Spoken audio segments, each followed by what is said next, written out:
ನಮ್ಮ ದೇವರು ಕರ್ತನಾದ ಯೇಸು ಕ್ರಿಸ್ತನ ನಾಮದಲ್ಲಿ ಅನುದಿನದ ಆಹಾರ ಪ್ರಿಯರಿಗೆ ಪ್ರೀತಿಯ ಶುಭಾಶಯಗಳು. 2025 ಜುಲೈ ತಿಂಗಳ 31ನೇ ತಾರೀಕಿನ ಗುರುವಾರದ ದೇವರ ವಾಕ್ಯವು 10 ದಿನಗಳು.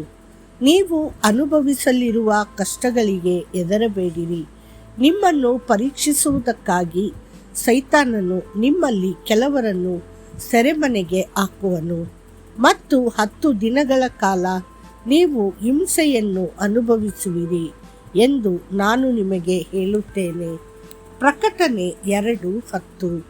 ದೇವರ ಮಕ್ಕಳನ್ನು ಕಷ್ಟಗಳು ಮತ್ತು ಸಂಕಟಗಳು ಹೆಚ್ಚಾಗಿ ಸುತ್ತುವರೆದಿದ್ದರೂ ಭಯಪಡಬೇಡಿ, ದಿಗಿಲುಗೊಳ್ಳಬೇಡಿರಿ ಎಂದು ಹೇಳುವ ಕರ್ತನ ಸಾಂತ್ವನಕಾರಿ ಧ್ವನಿಯನ್ನು ನಾವು ಇನ್ನು ಕೇಳುತ್ತೇವೆ. ಆ ಧ್ವನಿ ಎಷ್ಟು ಸಾಂತ್ವನಕಾರಿಯಾಗಿದೆ ಮತ್ತು ಅದು ನಮ್ಮನ್ನು ಎಷ್ಟು ಬಲಪಡಿಸುತ್ತದೆ ಮತ್ತು ಪ್ರೋತ್ಸಾಹಿಸುತ್ತದೆ. ಹಾಲೆಲೂಯಾ. ಈ ವಚನದಲ್ಲಿ ಉಲ್ಲೇಖಿಸಲಾದ 10 ದಿನಗಳ ಕಷ್ಟದ ಅರ್ಥವೇನು? ಒಂದು ಕ್ಷಣ ನಿಲ್ಲಿಸಿ ಯೋಚಿಸಿ. ಸತ್ಯವೇದದಲ್ಲಿ 10 ಸಂಖ್ಯೆಯು ಸಾಮಾನ್ಯವಾಗಿ ಸಂಪೂರ್ಣತೆ ಅಥವಾ ಪೂರ್ಣತೆಯನ್ನು ಪ್ರತಿನಿಧಿಸುತ್ತದೆ. ಪ್ರೀತಿ ಮತ್ತು ಪವಿತ್ರತೆಯಲ್ಲಿ ಮಾತ್ರವಲ್ಲದೆ ಪರೀಕ್ಷೆಗಳು ಮತ್ತು ಸಂಕಟಗಳ ಮೂಲಕವೂ ನಾವು ಪರಿಪೂರ್ಣರಾಗಬೇಕೆಂದು ಕರ್ತನು ಬಯಸುತ್ತಾನೆ. ದೇವರು ಇಸ್ರೇಲ್ ಜನರಿಗೆ 10 ಆಜ್ಞೆಗಳನ್ನು ಕೊಟ್ಟನು ಮತ್ತು 10 ಬೆಳ್ಳಿ ನಾಣ್ಯಗಳನ್ನು ಹೊಂದಿದ್ದ ಮಹಿಳೆಯ ಬಗ್ಗೆ ನಾವು ಓದುತ್ತೇವೆ. ದಾನಿಯೇಲ ಮತ್ತು ಅವನ ಸ್ನೇಹಿತರು 10 ದಿನಗಳ ಕಾಲ ಬ್ಯಾಬಿಲೋನಿನಲ್ಲಿ ಪರೀಕ್ಷಿಸಲ್ಪಟ್ಟರು ಮತ್ತು ದೇವರು ದಾನಿಯೇಲನಿಗೆ 10 ಪಟ್ಟು ಹೆಚ್ಚು ಬುದ್ಧಿವಂತಿಕೆಯನ್ನು ಕೊಟ್ಟನು. ಯೇಸು ಕ್ರಿಸ್ತನನ್ನು ನೋಡಿರಿ, ಆತನು ಸಹ ಕಷ್ಟಗಳನ್ನು ಸಹಿಸಿಕೊಳ್ಳಬೇಕಾಗಿತ್ತು. ಸತ್ಯವೇದವು ಹೇಳುತ್ತದೆ, ದೇವರು ಅವರ ರಕ್ಷಣೆಯ ಕೃತ್ಯವನ್ನು ಕಷ್ಟಗಳ ಮೂಲಕ ಪರಿಪೂರ್ಣಗೊಳಿಸುವುದು ಸೂಕ್ತವಾಗಿತ್ತು. ಇಬ್ರಿಯರಿಗೆ 2:10. ದೇವರು ಪರೀಕ್ಷೆಗಳು ಶಾಶ್ವತವಾಗಿ ಉಳಿಯಲು ಬಿಡುವುದಿಲ್ಲ. ಕ್ರಿಸ್ತನು ಕೆಲವು ಗಂಟೆಗಳ ಕಾಲ ಶಿಲುಬೆಯ ಮೇಲೆ ನೇತಾಡಿದನು. ನಂತರ ತಂದೆಯ ಬಲಗೈಗೆ ಮಹಿಮೆಯಲ್ಲಿ ಏರಿಸಲ್ಪಟ್ಟನು. ದಾವೀದನ ಕಷ್ಟಗಳು ಕೆಲವೇ ವರ್ಷಗಳ ಕಾಲ ಇದ್ದವು. ಅವನು ಸೌಲನಿಂದ ಓಡಿ ಹೋಗಿ ಗುಹೆಗಳು ಮತ್ತು ಬೆಟ್ಟಗಳಲ್ಲಿ ಅಡಗಿಕೊಳ್ಳಬೇಕಾಯಿತು. ಆದರೆ ಆ ಕಷ್ಟಗಳ ನಂತರ ದೇವರು ಅವನನ್ನು ಇಸ್ರೇಲಿನ ಮೇಲೆ ರಾಜನನ್ನಾಗಿ ಗೌರವ ಮತ್ತು ಘನತೆಯಲ್ಲಿ ಅಭಿಷೇಕಿಸಿದನು.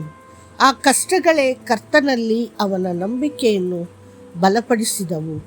ದಾವೀದನು ನಂತರ, ನಾನು ಕಷ್ಟವನ್ನು ಅನುಭವಿಸಿದ್ದು ನನಗೆ ಒಳ್ಳೆಯದು, ನಿನ್ನ ನಿಯಮಗಳನ್ನು ಕಲಿಯುವಂತೆ ಅದು ನನಗೆ ಒಳ್ಳೆಯದು ಎಂದು ಸಾಕ್ಷಿ ಹೇಳಿದನು. ಕೀರ್ತನೆಗಳು 119:71. ಯೋಸೇಫನು ಕಷ್ಟಾನುಭವದ ಮೂಲಕ ಪರಿಪೂರ್ಣನಾಗಲು ಕರ್ತನು ಸಹ ಅನುಮತಿಸಿದನು. ಅವನ ಸಹೋದರರು ಅವನನ್ನು ದ್ವೇಷಿಸಿದರು, ಗುಂಡಿಗೆ ಹಾಕಿದರು, ಈಜಿಪ್ಟಿನಲ್ಲಿ ಗುಲಾಮನಾಗಿ ಮಾರಿದರು, ಪೋಟಿಫರನ ಮನೆಯಲ್ಲಿ ಸುಳ್ಳು ಆರೋಪ ಹೊರಿಸಿದರು ಮತ್ತು ಅನ್ಯಾಯವಾಗಿ ಸೆರೆಮನೆಗೆ ಹಾಕಿದರು.